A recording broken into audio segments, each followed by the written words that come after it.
क्या आप मोदी जी के बेस्ट फ्रेंड हैं? क्योंकि मैंने इतिहास में अब तक देखा है ये मिनिस्ट्रीज नॉर्मली पीएमओ अपने पास रखता है। क्या कारण है कि उन्होंने आपको चुना कि ये सारी मिनिस्ट्रीज जो हमेशा प्राइम मिनिस्टर के पास रहती हैं आपको दी गई? यूएस, रशिया और चाइना ने स्पेस स्टेशन भी बना लिए हैं। सैटेलाइट 2022 में, केवल 2022 में यूएस में 1800 लॉन्च हुए, चाइना ने 400 किए, इंडिया ने भी 50 किए। कब तक हम स्पेस टेक्नोलॉजी को हम डोमिनेट कर पाएंगे? डिजास्टर मैनेजमेंट आपके पोर्टफोलियो में आता है। मैं केदारनाथ, जोशीमठ, वहाँ पीछे 5000 लोगों ने शरीर छोड़ा, अभी लगभग 900 घर बेकार हो गए। Unplanned construction, hydro power projects आते हैं, प्रॉपर ड्रेनेज सिस्टम नहीं होता।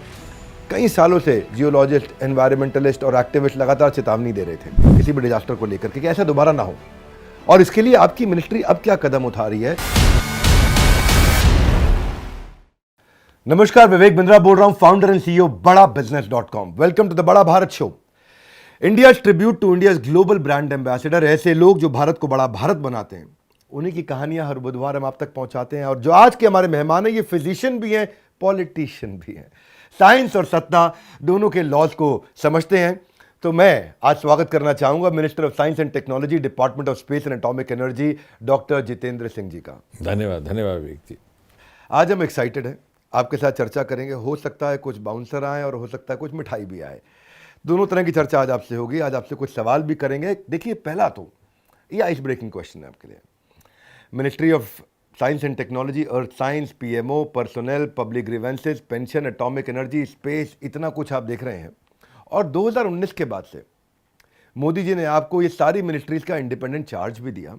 अमूमन हम देखते हैं, कहते हैं ना, जब बच्चे का बर्थडे होता है तो बच्चा अपने बेस्ट फ्रेंड को सबसे ज़्यादा टॉफ़ी देता है, सबसे ज़्यादा उसको गिफ्ट देता है। और तो क्या आप मोदी जी के बेस्ट फ्रेंड हैं? क्योंकि मैंने इतिहास में अब तक देखा है ये मिनिस्ट्रीज नॉर्मली पीएमओ अपने पास रखता है, और जो आपको दी हैं, तो क्या कारण है कि उन्होंने आपको चुना कि ये सारी मिनिस्ट्रीज जो हमेशा प्राइम मिनिस्टर के पास रहती हैं आपको दी गई? नहीं, ऐसा कहना बेस्ट फ्रेंड है तो छोटे में बड़ी बात होगी। कहाँ मोदी जी और कहाँ हम। ये है कि अगर उन्होंने कोई काम दिया है और उसको जिम्मेवारी से निभाने में कोशिश लगातार जारी है, किसी हद तक संतोषजनक तरीके से, तो मुझे लगता है कि वही हमारे लिए सबसे बड़ा गिफ्ट है और सबसे बड़ी टॉफ़ी है। बहुत खूब।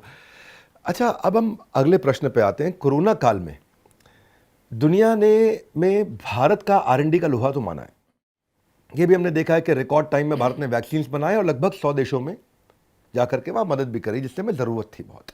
नीति आयोग कहता है कि R&D के विषय में हम अपनी दुनिया भर में सबसे कम स्पेंड कर रहे हैं। अगर आप देखें, इजराइल अपनी जीडीपी का 5% स्पेंड कर रहा है, जापान भी लगभग 3.5% कर रहा है, जर्मनी भी 3 से ज़्यादा कर रहा है, और हमारी रैंक इस समय 52वीं रैंक है दुनिया में। मैं ये भी देखता हूँ कि इम्पैक्ट ये है कि इजराइल इतना स्पेंड कर रहा है तो उसका 52% एक्सपोर्ट एडवांस टेक्नोलॉजी से आता है, क्योंकि वो R&D पे स्पेंड कर रहे हैं। भारत R&D पे स्पेंड उतना नहीं कर रहा है। यूएस को देखिए, वो इन्वेंटर है आर्टिफिशियल इंटेलिजेंस के, इंटरनेट के, जीपीएस के, सेमीकंडक्टर्स के। आज Google, Amazon, Facebook, Apple, Microsoft सब यूएस से आ रहा है।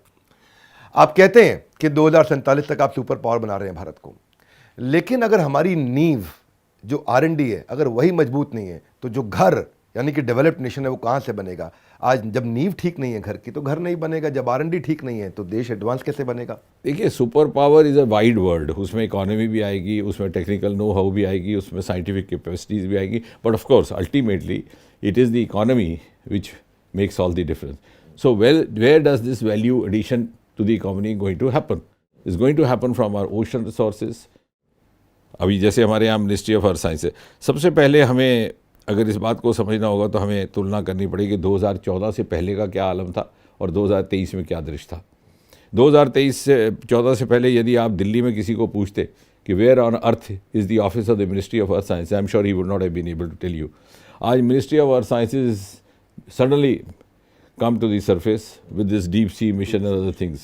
अगर आप 2014 से पहले आप अखबार में पढ़ते थे कि साहब श्रीहरिकोटा नाम का एक स्थान है जहाँ से एक रॉकेट लॉन्च हुआ, बहुत सारे लोगों को पूछते श्रीहरिकोटा को, I am sure they would not be able to name the state. आज उस श्रीहरिकोटा के दरवाजे खोल दिए गए। 100 से अधिक स्टार्टअप, हमारे प्राइवेट स्टार्टअप्स श्रीहरिकोटा में इसरो के साथ काम कर रहे हैं। हमारा गगनयान भारतीय मूल के व्यक्ति को अंतरिक्ष में ले जाने के लिए तैयार है। तो ये पिछले 8-9 वर्षों में एक क्वांटम जंप हुआ है। अब आप अमेरिका और इजराइल की बात करते हैं, हमारे space, let's now talk of the parameters which are determined by them.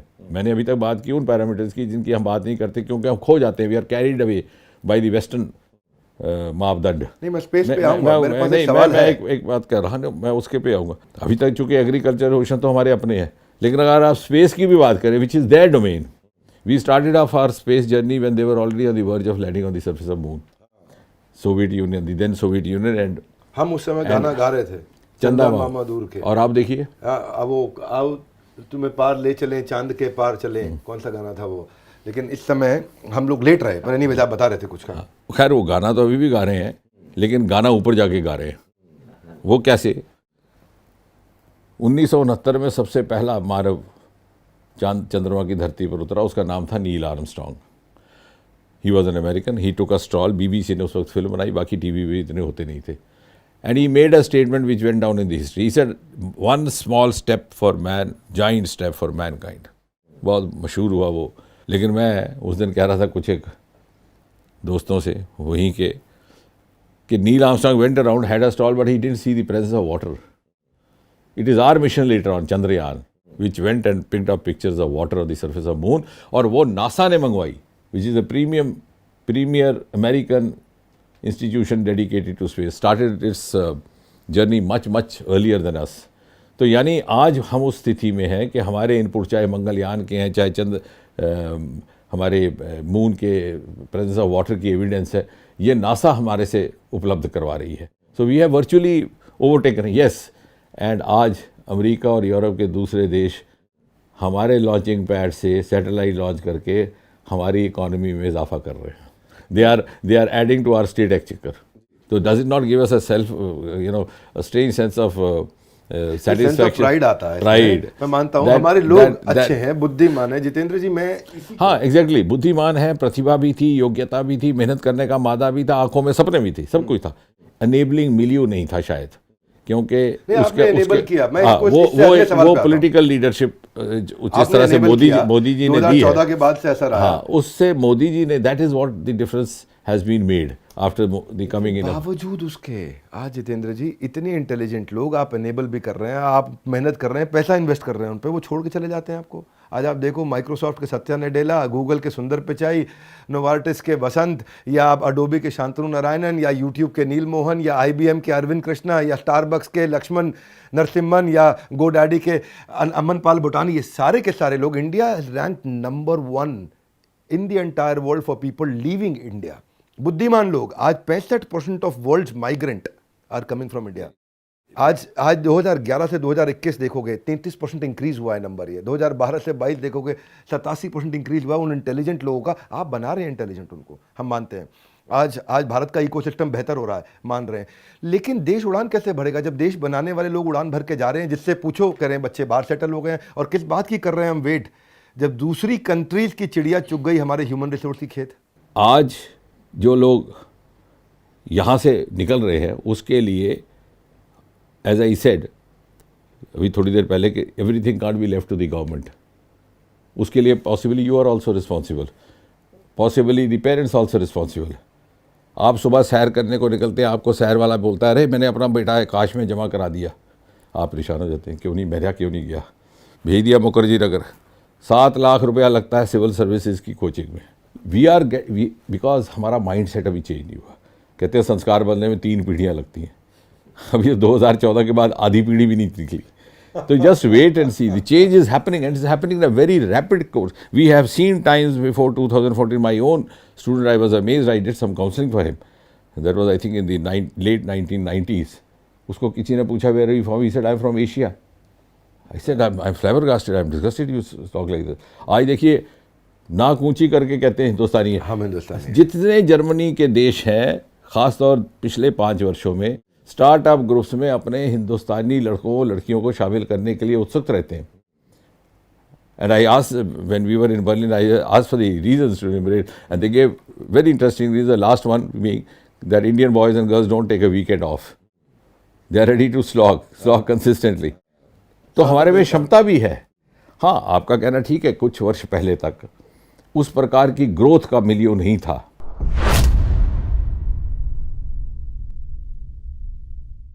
आप कहते हैं तेज रफ्तार पकड़ी है, लेकिन मैं मानता हूँ बजट एलोकेशन आपने कम कर दिया है। और जहां टेक्नोलॉजी एडवांस देश अपने स्पेस बजट को बढ़ा रहे हैं, वहां अपने देश का स्पेस का बजट घट रहा है। मैं जितेंद्र जी कहना चाहता हूं, इस पॉकेट में, छोटी पॉकेट, कम बजट वाली पॉकेट में कैसे उड़ेगा रॉकेट। मैं आपसे कहना चाहता हूं, धरती पे पावर का सबसे पावरफुल सोर्स है एटॉमिक एनर्जी, और पावर जो है लगभग 4000 मीट्रिक टन कोयला जितनी पावर बनाएगा, उतना 1 मीट्रिक टन यूरेनियम बना देगा। दूसरे देश पावर क्राइसिस को कंट्रोल कर पा रहे हैं, मैनेज कर पा रहे हैं। हमारे एटॉमिक एनर्जी क्राइसिस का समाधान क्यों नहीं निकालता, और क्या विजन रखता। अगर जितेंद्र सिंह इस समय सबसे ज्यादा काम कर रहे हैं, तो आपके टॉप 3 गोल्स इस समय क्या हैं जो आप बताना चाहते हैं आज।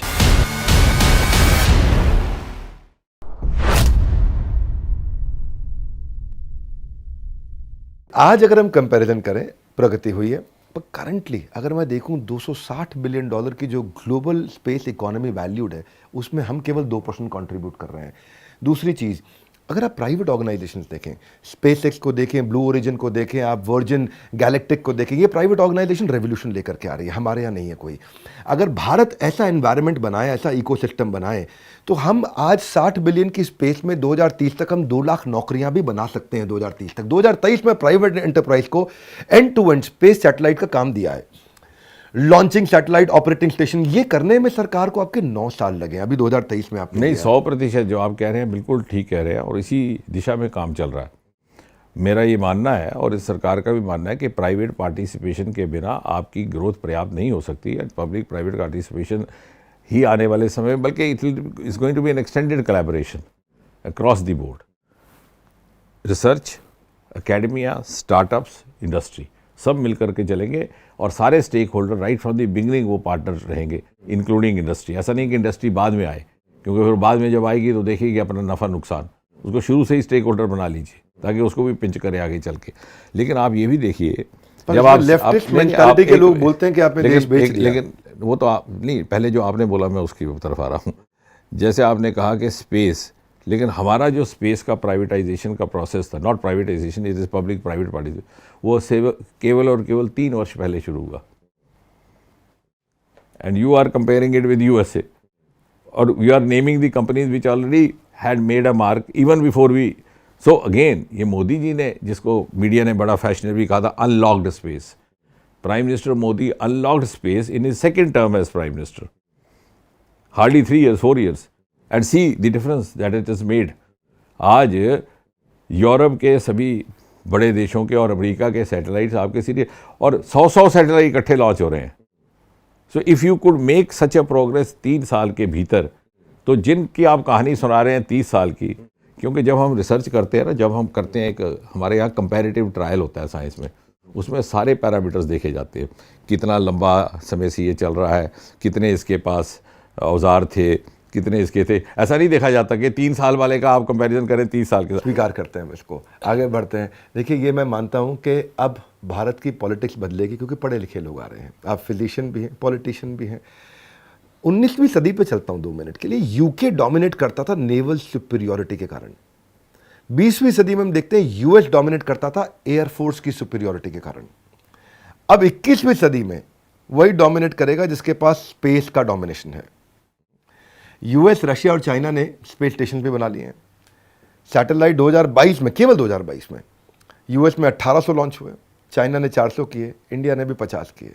अब कहेंगे कि आपने डेटा फिर कंपेयर किया, आउट ऑफ कॉन्टेक्स्ट किया, लेकिन मैं जानना चाहता हूं, पूरी दुनिया स्पेस को इस समय डोमिनेट करने की होड़ में लगे। आप उसको अपनी स्ट्रेटेजिक एडवांटेज नहीं मानते। आप ठीक कह रहे हैं। नहीं, आज कब तक हम स्पेस टेक्नोलॉजी को हम डोमिनेट कर पाएंगे? आपकी लीडरशिप में प्रगति हो रही है, लेकिन मैं आगे का विजन जानना चाहता हूं। नहीं, बिल्कुल, ये जो जियोपॉलिटिकल बात आपने कही है, ये, और पिछला भी आपने स्टडी ठीक किया है।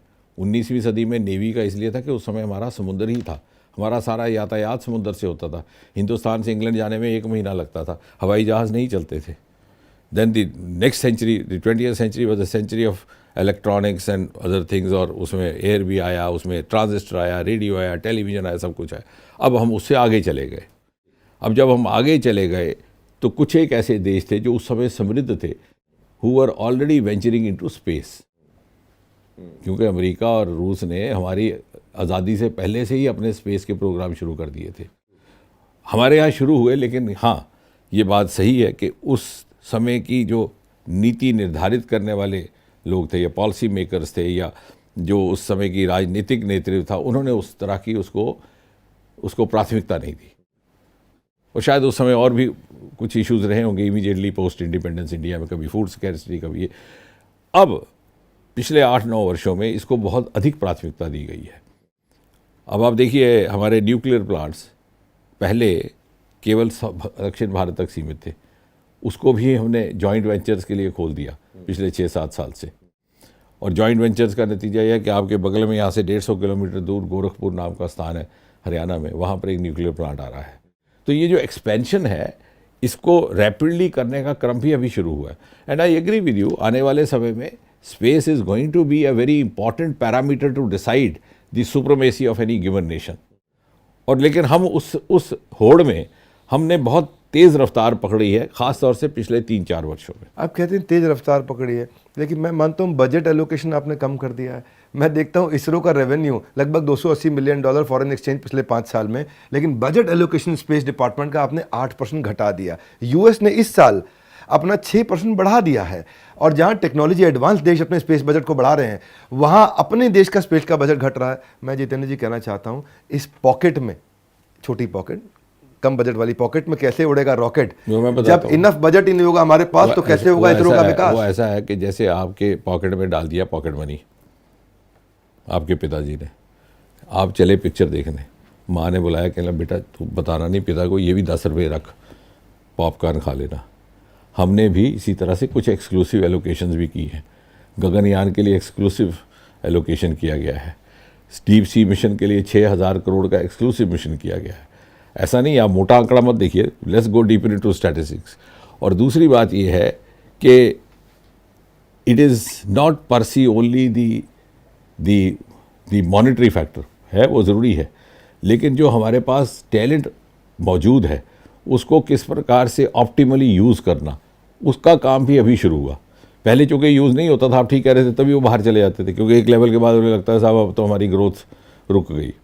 अब ये उलट हो रहा है, क्योंकि आप जो है एटॉमिक एनर्जी वाले विभाग को भी देखते हैं, आप न्यूक्लियर एनर्जी के विभाग को भी देखते हैं।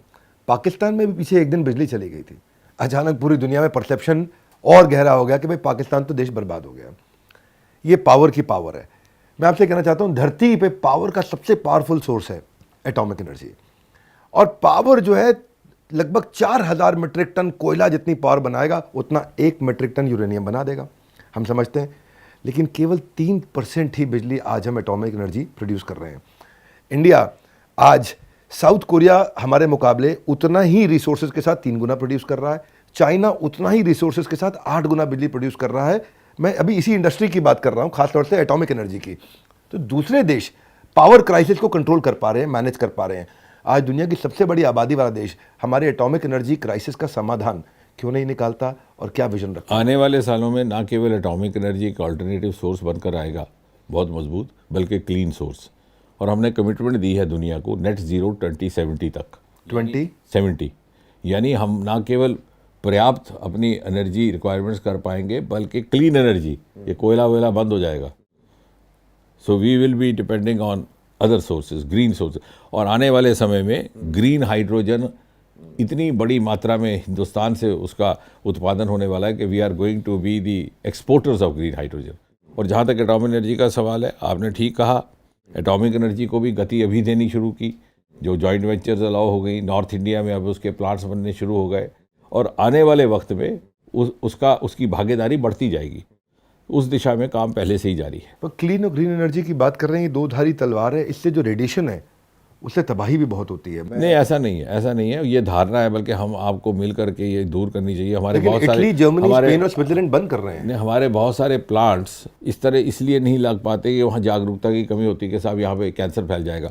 मैंने इसीलिए एक थोड़ी सी स्टडी की थी, भाभा एटॉमिक सेंटर से जितने साइंटिस्ट आज तक हुए हैं कि कितनों को कैंसर हुआ और किस कारण हुआ, तो मुश्किल से 2 या 3 का पता चला, और वो भी अनरिलेटेड टू रेडिएशन। और फ्रांस में तो कॉलोनीज के अंदर भी प्लांट बने हुए हैं, ऐसा नहीं है। लेकिन हाँ, आपका कहना ठीक है कि वक्त का ये तकाजा है। Now we are part of the global world, ये आपको भी मानना है, हमको भी मानना है, हम एक दूसरे से डिफर नहीं कर सकते। We have to live up to global parameters. If we have to rise the way as you want, I wish, everyone, every right thinking citizen of India wishes, तो हमें ग्लोबल चैलेंजेस को कबूल करना है, global चुनौतियों, global parameter और global ही मापदंड पर आना है। और इसलिए वो clean energy is one of the factors. उसमें भी हमें जो ग्रीन हाइड्रोजन वाला फैक्टर है वो हमें एडवांटेज देने वाला है आने वाले सालों में। क्योंकि डिजास्टर मैनेजमेंट आपके पोर्टफोलियो में आता है। मैं केदारनाथ, जोशीमठ, वहाँ पीछे 5,000 लोगों ने शरीर छोड़ा, अभी लगभग 900 घर बेकार हो गए। Unplanned construction, hydro power projects आते हैं, प्रॉपर ड्रेनेज सिस्टम नहीं होता। कई सालों से जियोलॉजिस्ट, एनवायरमेंटलिस्ट और एक्टिविस्ट लगातार चेतावनी दे रहे थे। अर्थ साइंस मिनिस्ट्री का मिशन है ये कि अर्ली वार्निंग दे हम लोग किसी भी डिजास्टर को लेकर के, कि ऐसा दोबारा ना हो। और इसके लिए आपकी मिनिस्ट्री अब क्या कदम उठा रही है? नहीं, आपका कहना ठीक है, ये हीट्रोजेनस देश है, इसकी बहुत सारी हमारे ऐसे इश्यूज हैं जो दूसरे देशों में नहीं है। We are a populous country, हमारा सोशो इकोनॉमिक यूनिफॉर्मिटी नहीं है दूसरे, लेकिन उसके बावजूद फिर कोई स्टैटिस्टिक्स की बात आती है। जब आप देखेंगे कि इस देश का मैनेजमेंट कैसा हो रहा है तो उसमें 140 करोड़ की आबादी रखना, फिर बाकी देखना, और फिर आपको देखेंगे कि 140 करोड़ आबादी वाले देश ने उदाहरण के तौर पर कोविड को कितनी सफलता से मैनेज किया, बल्कि वैक्सीन ईजाद करके दूसरे देशों को दिया। जबकि दूसरी तरफ क्या हुआ, 50-50 लाख या मे बी 500,000, 5 लाख जैसे छोटे छोटे यूरोपियन देश तिलमिला गए कोविड से। तो जब हम कंपैरिजन करते हैं तो उस तरह से करते हैं। हमारे से छोटे छोटे देश और बड़ी तबाही का बायस बने हैं, उनमें डिज़ास्टर्स की वजह से कहीं अधिक तबाही हुई है, लेकिन इस देश में उसके बावजूद हम इसको संभाल पाए हैं। हाँ, आपका कहना ठीक है, इसमें कुछ कंस्ट्रेंट्स ज़रूर हैं, धीरे धीरे उनको अटेंड करने की ज़रूरत है। हम आँखें मीच नहीं सकते। जैसे आप कह रहे हैं कोई अनऑथोराइज कंस्ट्रक्शन हो रही है या अनरिकमेंडेड, तो उसको दुरुस्त करने की ज़रूरत है। बहुत खूब। मैं मानता ही हूँ कि जब बुद्धिमान लोग पॉलिटिक्स में आते हैं तो नेचुरली उससे बहुत फ़र्क पड़ता है। पर अब मैं आखिरी प्रश्न आपसे लेता हूँ, क्योंकि आप साइंस एंड टेक्नोलॉजी भी देख रहे हैं, आप अर्थ साइंस, आप पीएमओ, आप पर्सनल, आप ग्रीवांस, एटॉमिक एनर्जी, स्पेस, इतने सारे एरियाज देख रहे हैं। आपके टॉप 3 गोल्स क्या हैं? अगर जितेंद्र सिंह इस समय सबसे ज़्यादा काम कर रहे हैं तो आपके टॉप 3 गोल्स इस समय क्या हैं जो आप बताना चाहते हैं आज? नहीं, देखिए, जैसे आपने ठीक कहा, स्टार्टअप्स की मूवमेंट बहुत तेज़ी से गति पकड़े हुए इस देश में, जब से ख़ास तौर से मोदी जी ने पर्सनल इसमें इंटरेस्ट लिया और आप जैसे लोग भी इसमें जुड़ गए। अब टॉप प्रायोरिटी अगर उस विषय को लें तो टॉप प्रायोरिटी रहेगी चेंज ऑफ माइंडसेट, जो हमारी मानसिकता बदलनी है। जो हमारे माता पिता या हमारे परिवार में एक सरकारी नौकरी घर कर गई है, उसको दिमाग से निकाला जाए। और वो तब संभव होगा जब हम ये समझा पाएँ समाज को कि सरकारी नौकरी के अतिरिक्त ये जो विकल्प हैं ये भी उतना ही आमदनी का साधन बन सकते हैं। क्योंकि अभी भी कई बार धारणा आप कहेंगे साहब हाँ ठीक है स्टार्टअप तो ठीक है, लेकिन कमाई के लिए क्या करते हो, ये पूछा जाएगा। तो वो जागरूकता लाना मुझे लगता है हम सबका सामूहिक एक दायित्व है। उसके लिए बड़ा बिजनेस बहुत मेहनत कर रहा है। और हिंदुस्तान, बिल्कुल, और हिंदुस्तान का एक बहुत बड़ा सरमाया है कि हमारा 70% से अधिक जनसंख्या 40 वर्ष से कम उम्र की है।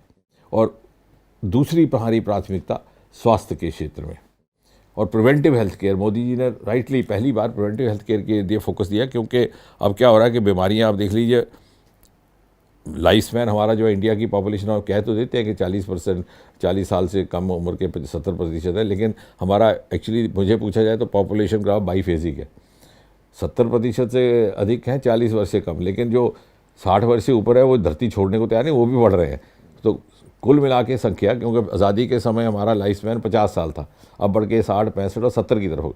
तो हमने कैसे उसको यूटिलाइज़ करना है दोनों, because 60, 65 they are all at the prime of their expertise energy, वो सरमाए को कैसे यूज़ करना, ये हमारा सबसे बड़ी प्राथमिकता रहेगी। और अधेड़ उम्र की बीमारियाँ जो यंग एज में होने लगी, young heart attacks, young diabetes, उसके लिए प्रिवेंटिव हेल्थ केयर इसलिए ज़रूरी है कि अगले 25 वर्ष, जैसे आपने कहा 2047 तक, वी कैन नॉट अफोर्ड कि हमारा नौजवान उसकी ऊर्जा इस तरह से ज़ाया जाए।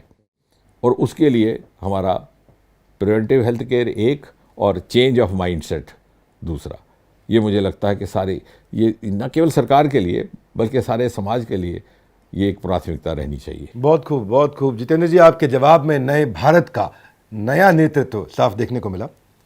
आप भारत को नए आसमान तक ही नहीं, आप बल्कि नए अंतरिक्ष तक पहुंचाना चाहते हैं। तो मैं आशा करता हूं कि हर मन से, जिसको आप बदलना चाहते हैं, मंडल तक भारत की हमेशा जय जयकार होती रहे। आपके नेतृत्व में भारत आगे बढ़ता रहे। इस मंच पे आने के लिए, इसकी गरिमा को बढ़ाने के लिए, हालांकि हम बहुत पॉलिटिशियंस को कभी नहीं बुलाते हैं, पॉलिटिशियंस को बुलाते वक्त हम हमेशा बहुत सिलेक्टिव रहे हैं। आप अब तक आज तक हमारे प्लेटफॉर्म पे केवल थर्ड पॉलिटिशियन हैं जो यहाँ पहुँचे हैं। अदरवाइज हम केवल उन सोशल सेलिब्रिटीज़ को लेकर के आते हैं जो भारत को बड़ा भारत। मुझे लगता है आपके बुलाने के बाद मैं भी सोशल सेलिब्रिटी बन जाऊंगा। ज़रूर, और इस वीडियो को ज़रूर शेयर करिएगा। उस स्टूडेंट्स को, यंग जनरेशन को, उन एस्पिरेंट्स को, उन एंटरप्रेन्योर्स को, उन स्टार्टअप्स को जो माइंडसेट बदलेंगे अपना या बदलना चाहेंगे, क्योंकि देश का इस समय विजन बदल रहा है। साइंस एंड टेक्नोलॉजी में हमने बहुत प्रगति करी है। हमारे कुछ सवाल थे, उनको भी आपने ज़रूर सुना होगा। नीचे कमेंट बॉक्स में अपने फीडबैक ज़रूर दीजिएगा, अपनी लर्निंग ज़रूर शेयर करिए। अगले बुधवार आप किससे मिलना चाहते हैं, बस थोड़ा सा इंतजार, आ गया एक और बड़ा बुधवार। इस वीडियो को सब तक पहुंचाने के लिए, वर्ल्ड के नंबर 1 एंटरप्रेन्योरियल यूट्यूब चैनल को सब्सक्राइब करने और करवाने के लिए आप सबका हृदय की गहराई से प्रेमपूर्वक बहुत बहुत धन्यवाद। जितेंद्र जी, आपका विशेष